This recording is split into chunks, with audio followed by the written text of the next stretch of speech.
Hello my wonderful, beautiful friends, guys. Welcome back to our /MaliciousCompliance, where people follow exact orders to spite someone. And in today's episode, we've got bad students, psycho customers, HOA Karens, all getting taught lessons they won't forget. I hope you enjoy the stories today. Don't shake your heads too hard. And as always, you can send or link your post to this email right here. Let's dive in.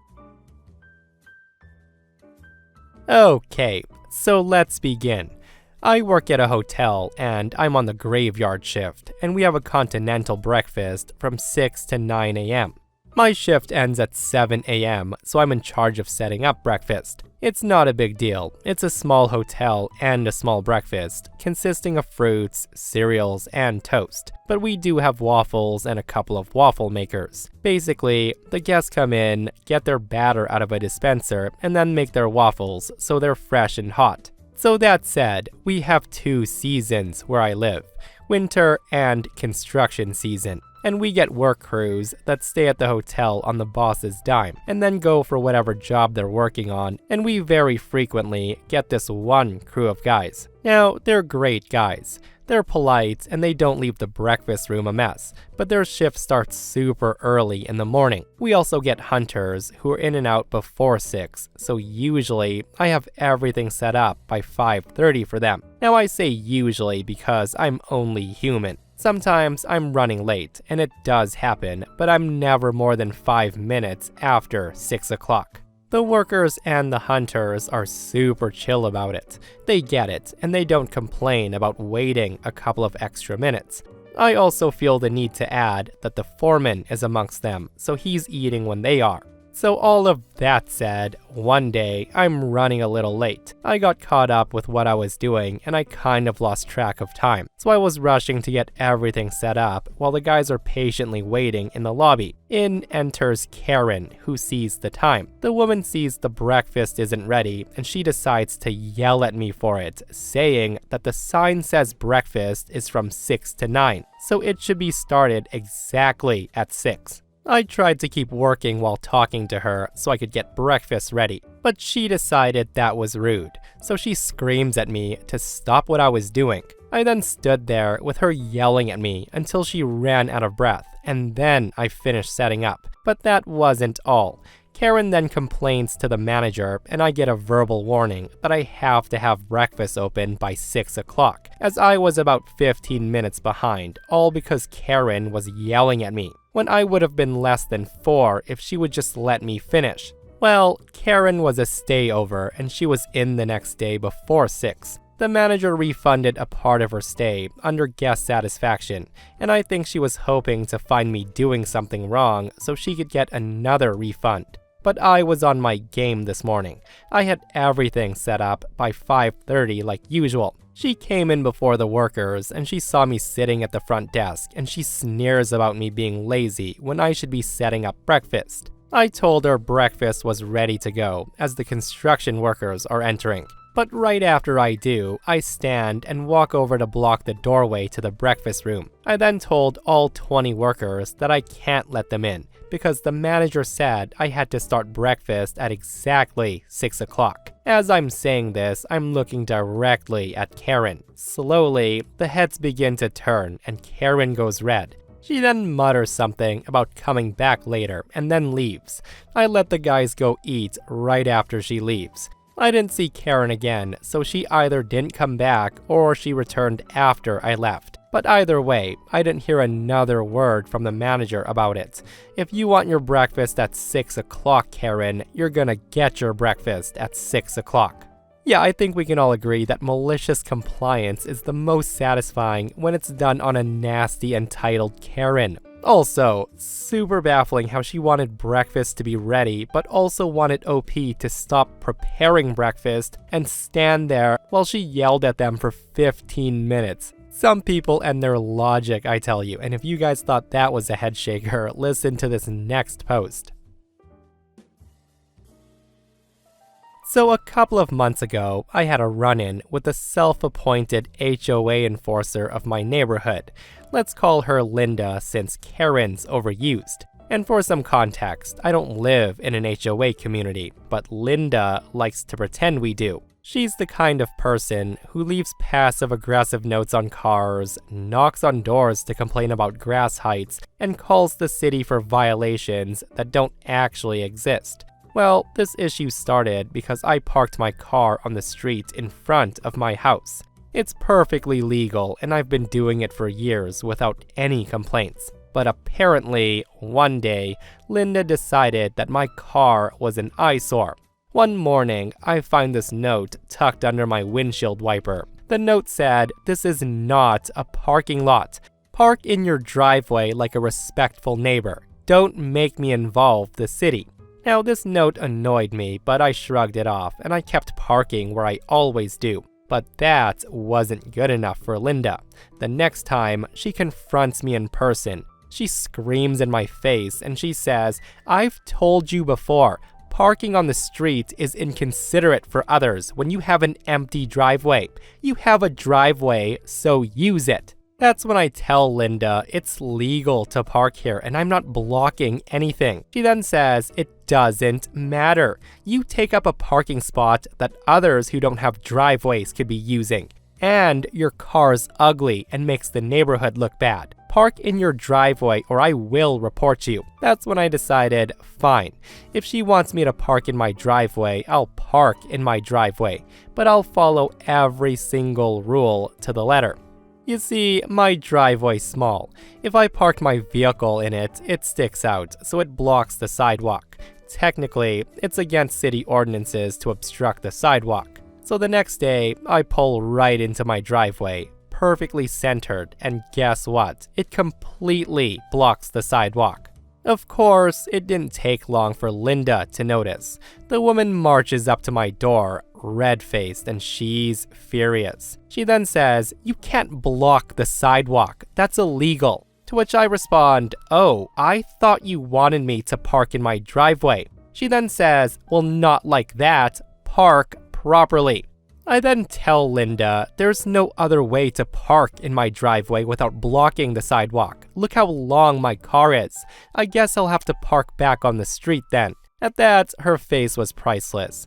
The woman sputters for a moment before stomping off. Thinking that was the end of it, I park back on the street. But no, Linda wasn't done yet. The woman actually called the city on me.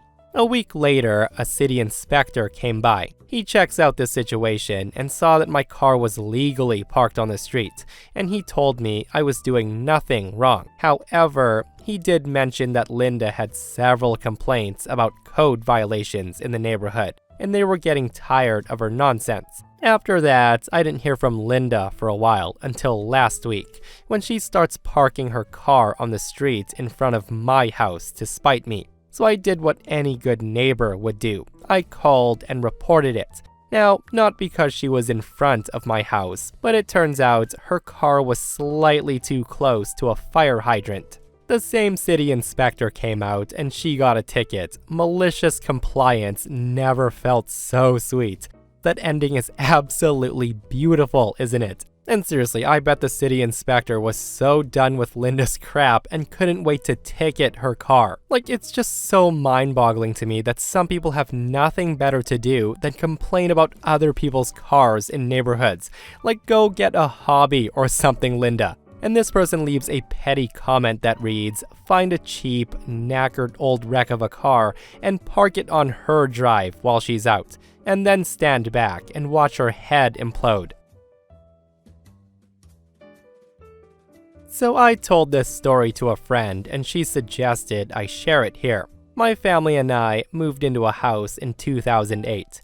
It had 5 bedrooms, 3,200 square feet, about $1,600 a month. It was decent price in 2008 and the rent stayed the same for many years. Since I'm reasonably handy, I would fix things up myself rather than bother an old man. I lived there so long that I also made quite a few upgrades. In 2024, the owner passes away, so his son inherits the property. A week later, he gave notice of intent to inspect the property. During inspection, he kept trying to open drawers, look through my belongings, all that stuff, which isn't legally allowed, and he was rude when I stopped him. As the guy left, he hands me a notice that my rent was increasing to $4,000 monthly, about $1,000 over market value. Now, I would have paid higher rent if it was reasonable, but I wasn't paying that much. My month-to-month lease was worded to require 3 months' notice to raise the rent. I pointed out this fact and then gave him notice that I would be moving out at the end of that 3 months. A few days later, I was served with an eviction notice. The month-to-month lease also required 3 months' notice to evict me without cause, so the guy tried evicting me with cause. He claimed that I made unauthorized modifications to the house, and he cited the back door with a dog door installed. I still had the original door in the garage and the previous owner's permission, so it was neither unauthorized nor a modification. Regardless, the judge decided that I needed to move out within 30 days or he would grant the eviction. Additionally, he explicitly ordered that all modifications be restored to the original. So here's where the malicious compliance comes in, and I'm sure you already see this coming. All the smart house additions I made were removed. The tool shed in the yard was removed, the pond was filled in, the closet organizers were torn out, and even the garage organizers removed. The updated appliance I had in the home were replaced with basic models. Every update I made was removed, and then I moved out. Well, the guy sues me for removing everything.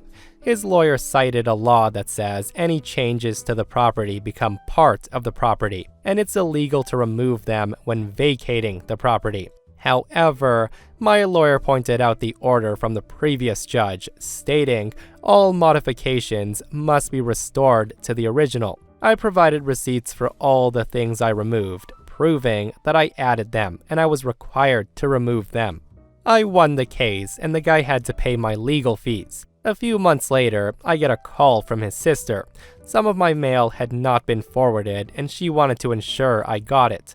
We had this short conversation about the entire ordeal. That's when she told me the house was actually inherited by 4 siblings. Her brother had lied to everyone.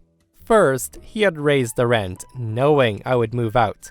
He already had a deal to sell the house to one of those big rental companies. He told his siblings the house had a negative equity and nobody would get anything from the sale, when in reality, the house was paid off and worth about $700,000. They had made an offer on the house, which included all the stuff I later removed. He couldn't afford to replace everything, so they took him to court over the sale. Since all 4 siblings were listed as owners, all were named in the lawsuit, which is how they learned the truth. In the end, the house sold for $550,000. And here's the funny part. In exchange for not pressing fraud charges against him, his 3 siblings split the proceeds, and the guy got absolutely nothing. What a delicious, malicious compliance that was. And guys, you don't know how much I love the fact that that nasty brother got nothing in the end. Like, people who try to screw over family members should get nothing, and it serves him right for trying to get too greedy. And OP does pop in with an update, guys, that says a lot of people ask the same questions, so rather than respond to them individually, I'll post them here. Question number 1. How did everything happen so fast after the landlord died? I guess my wording wasn't clear. I don't actually know when he died. I only talk to the guy once or twice a year. This all started about a week after I was notified of his death in February 2024. I moved out in early June. We went to court over the removals in September, and I spoke with his sister in December. Everything I posted happened over the span of nearly a year. Question number 2. Why did I rent for 17 years instead of buying a house? I moved into the house during my divorce in 2008. Buying a house during a divorce is not easy. I chose this house because it was large enough for me and 3 kids and close to their schools. By the time they moved out, I was set in my ways. I planned to buy another place at some point, but I wasn't in a rush. Number 3. How'd his siblings not know what the guy was up to? And honestly, I don't know. Everything involving me was my first-hand experience. Everything that happened after that was second-hand information I got from his sister. I can't confirm what she told me. I can only share what she said. Question number 4. Why did I do so many upgrades in a rental? I wasn't tearing out walls or replacing floors. Everything I did was reversible and done to make my life easier. Also, the landlord was retired. The guy never raised rent and always gave permission. Even though I was renting, this was my home. Question 5. Why did the judge only give me 30 days to move out? The eviction process didn't happen overnight. I thought this was obvious, but some people seem confused. From the point that I gave him 3 months notice to seeing a judge, nearly 2 months had passed. There is a timed process that has to be followed. Question number 6. How did I remove everything so quickly? None of the stuff was difficult to remove. The pond wasn't a small lake. It was a small 300-gallon hole in the backyard with a few goldfish and plants. It took us about 3 hours to drain and fill it in. The shed was sold to someone who took it away on a flatbed. Organizers were modular and appliances are simple to replace. The most time-consuming was replacing all the plugs with standard outlets and smart bulbs with regular bulbs. Question 7. How are we supposed to believe that you had all those receipts? I've been self-employed for 29 years. I keep every receipt because Uncle Sam doesn't mess around when it comes time for an audit. Most receipts come to my email, but I also have a portable scanner for everything else. And lastly, how could anyone believe the house had negative equity? Again, I can't speak for them, but I can share a personal anecdote. My mom died in 2022. While settling her estate, we discovered that she had a reverse mortgage. Essentially, a company loaned her money with no mortgage payments. In return, they had to be paid back if she died or tried to sell the house. The house wasn't worth enough to pay them off, so we just let them take it. Reverse mortgages are prevalent and often predatory. I don't know if he told them this, but it's not far-fetched to believe a house has negative equity. So I'm a high school English teacher, and I have 2 major annoyances when it comes to kids doing work. First, a lot of kids don't read or listen to directions. Assignment instructions are written on their papers, and then I read them out loud, but I still have students asking me, "What are we doing?" That's no big deal though. It's pretty normal to deal with as a teacher. The real issue bugging me is students cheating on writing assignments using ChatGPT. Now, I'm pretty good at spotting AI-generated essays, but the problem is, when I try to accuse the students of using AI, they deny it. They act outraged that I would accuse them, even though we both know they're playing dumb. I usually just give them a 0 and move on with my life, but there's always the fear that one might take the issue to administration. If they did, I'm not confident that admin would back me up. It's hard to prove something's AI generated, and in these days, the higher-ups are more likely to side with the student. So I hatch a plan. One time, I gave an open-ended creative writing assignment. The direction said to write a story about anything you want, and then answer some questions about the story you wrote. The thing is, at the time, I don't know if it's like this now, when you ask ChatGPT to tell me a story, it always spit out the exact same story. Some story about this girl named Alara who lives in the woods. It would say something like, once upon a time, in a small village nestled between rolling hills and dense forests, there lived a young woman named Alara. She was known throughout the village for her curiosity and sense of adventure, always eager to explore the world beyond the familiar paths of her home. So with that said, in a slightly smaller print under the instructions, I wrote, if your main character's name is Alara, minus 99 points to your essay. Well, lo and behold, I got 1 or 2 kids turn in a story about this girl named Alara who lives in the woods. When I turned back the papers with a grade of 1 out of 100 because I find it stings more than a 0, the kids predictably asked why. All I had to do was point to the instructions that they didn't read. There was no need to mention AI. We both knew what they did. Oh goodness, the good old days of writing essays for English class. I do not miss that one bit. And seriously, I can only imagine what teachers have to deal with nowadays when it comes to AI getting super good with solving math problems and even doing full assignments. That said though, there's probably another side to this that is just as annoying, when good writers get flagged as using AI when they didn't. But yeah, this person comments, here's the solution to the AI problem in schools. All writing is now in-class writing, with a pencil and paper if necessary. All homework is now just reading, and reading's tested with a weekly quiz on paper. We're trying to get people to exercise their brains here. Guys, let me know if you agree or disagree with this comment. I don't think that's a horrible idea. And if you guys enjoyed that post, this person shares a story where they get back at a teacher. So when I was in 7th grade, my math teacher attempted to fail me for the semester because I never did my homework. Anyways, so at the beginning of the year, this one teacher literally made us all sign contracts, stating how our final grades were calculated. They were as follows: 70% were tests, 15% was class participation, 10% homework, and 5% miscellaneous. And to be honest, he was pretty good at giving you ways to make brownie points, and I actually did like him as a teacher, but I guess he and I butted heads on the homework issue.